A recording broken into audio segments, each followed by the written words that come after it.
চেষ্টা বলে যে মেয়েটির সঙ্গে ডেট ঠিক হয়েছে বিয়ের, ঠিক ওই দিনই আমার ছেলের বিয়ে হবে, সেটাই বিয়ে।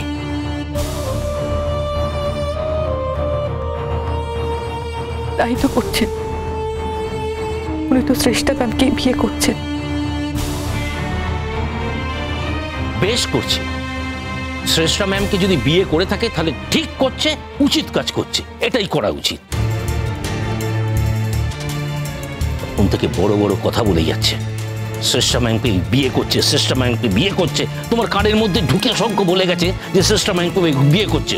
হ্যাঁ, একদম ওর সম্বন্ধে কোনো প্রপাগান্ডা করবে না।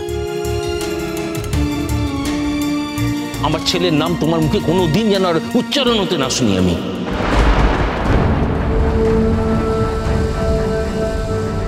ভালো লাগছে তো, ভালো লাগছে তো এভাবে অপমানিত হতে?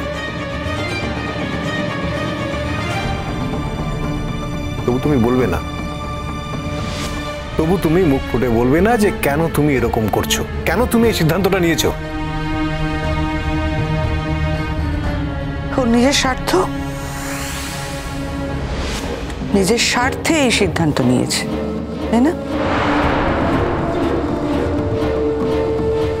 কি এমন স্বার্থ ম্যাম, সেটা তো আমরাও বুঝতে পারছি না।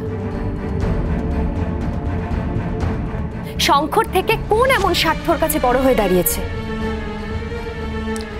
আমার ছেলেকে আর প্রয়োজনটা কি বলো?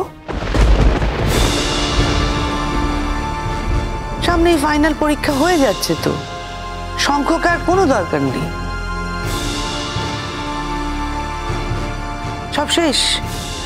তাছাড়াও তো বলেই দিচ্ছে ও প্রতিশ্রুতিবদ্ধ এসিপি স্যারের কাছে, বলছে না?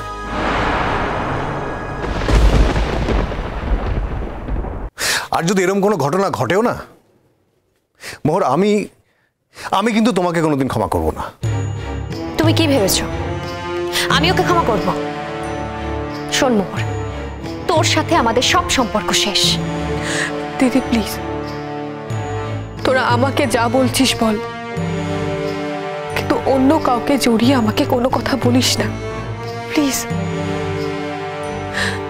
ঈশানদা, কারণ এই জড়ানোটার কোনো মানে হয় না। তোমরা আমার কোনো কথার বিশ্বাস করো বা না করো, অন্তত এই কথাটার বিশ্বাস করো।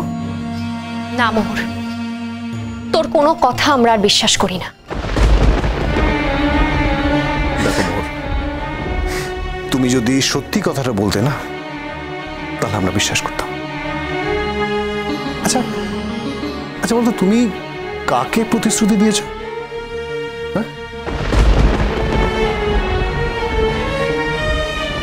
সেটা আমি মরে গেলেও বলতে পারবো না ঈশানদা।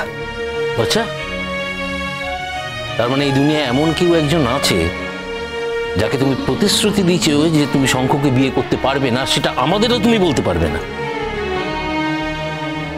আদি, যা ধরেছি সেটাই ঠিক।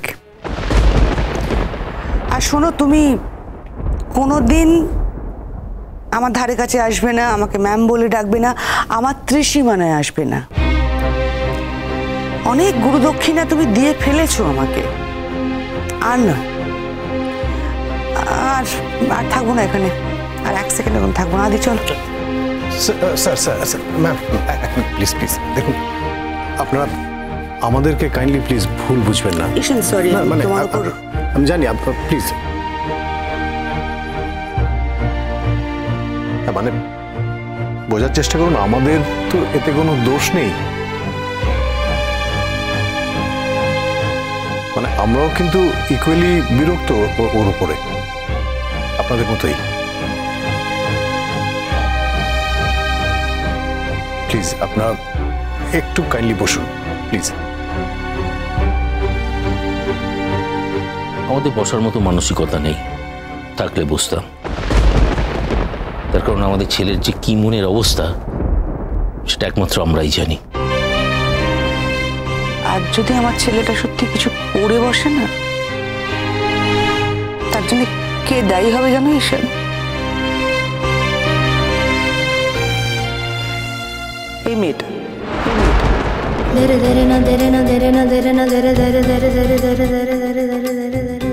এই মেয়েটা দায়ী হবে। আমার ছেলেটা যদি সত্যি কিছু করে ফেলে। ম্যাম, আজ প্রথমবার আমার বাড়িতে আপনারা এলেন। আপনারা প্লিজ একটু বসুন, এক কাপ চা না খেয়ে অন্তত এখান থেকে যাবেন না। ইতি, শোনো মা, তোমার আপ্যায়ন করার মতো মনের অবস্থা আছে ঠিকই, কিন্তু আমার না আপ্যায়িত হওয়ার মতো মনের অবস্থা নেই। বিশেষ করে কিছু মনে করো না। তোমরা আদি চল আসি। আর যদি আমার ছেলেটা সত্যি কিছু করে বসে না, তার জন্য কে দায়ী হবে জানো? ঈশান, এই মেয়েটা দায়ী হবে। আমার ছেলেটা যদি সত্যি কিছু করে ফেলে।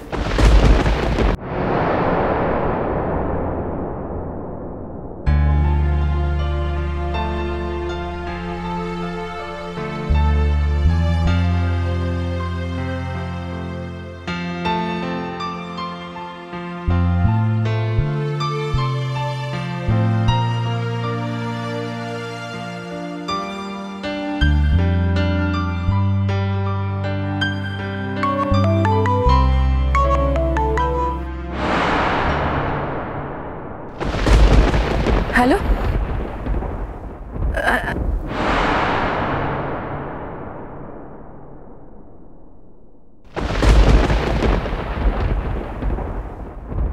তুমি আমার চিকিৎসার ব্যবস্থা করে চলে গেলে।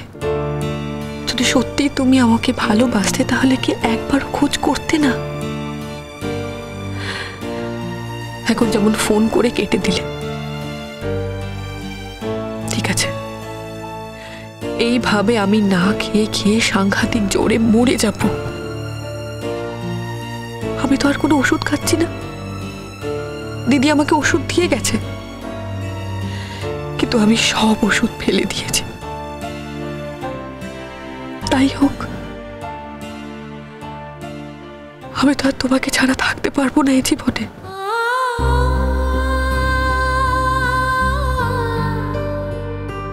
আমি তোমার জেঠুমনিকে যখন কথা দিয়েছি, সে কথা অমান্য করে আমি তোমার কাছে যেতেও পারবো না, কারণ উনি আমার কাছ থেকে কথা আদায় করে নিয়েছেন। তাহলে তাই হোক, তোমার তো কোনো কষ্ট নেই। তুমি তো সত্যি আরেকজনকে বিয়ে করবে। তোমার বাড়িতেও তো বিয়ের তোড়জোড় শুরু হয়ে গেছে। তুমি খুব ভালো থেকে গো। আমি যখন মরে যাব তখন তুমি বুঝতে পারবে আমি চরিত্রহীন নই। আমার কোনো উদ্দেশ্য ছিল না তোমাকে ভালোবাসার পেছনে। তোমার শিক্ষা, তোমার স্ট্যাটাস, তোমার অর্থ আমি কিচ্ছু দেখিনি। আমি শুধু তুমি মানুষটাকে দেখেই ভালোবেসেছি, আর সেটা তুমি একদিন ঠিক বুঝবে, ঠিক বুঝবে। তুমি আমাকে অনেক কষ্ট দিলে মোহর। এমন কষ্ট আমাকে পৃথিবীতে আর কেউ কখনো দিতে পারেনি। তুমি আমার সঙ্গে বিশ্বাসঘাতকতা করলে কেন সেটাও আমি জানি না, কিন্তু এটা জানি তোমাকে ছেড়ে থাকা আমার পক্ষে সম্ভব নয় মোহর। এই জীবনে তোমাকে ছাড়া আমি অন্য কাউকে মেনে নিতে পারবো না, মেনে নেওয়াও সম্ভব নয়। কিন্তু আমার তো কিছু করার নেই। একা একা তো কিছু করা হয় না। দুজনে মিলে যে সংসারের স্বপ্ন দেখেছিলাম, সেই সংসার তুমি গড়ে ওঠার আগেই ভেঙে দিয়ে চলে গেলে মোহর। ওং দিশি দিশি তাপনং তাপনং মহগ্র জ্বলন্ত হুতাশনম তিথিকরণ মুহূর্ত কাল।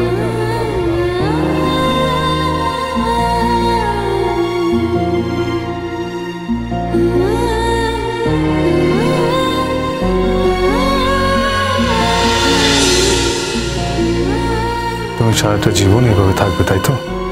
সারা জীবন যাতে এভাবেই থাকতে পারি তাই জন্য তো কাজটা শেষ করলাম।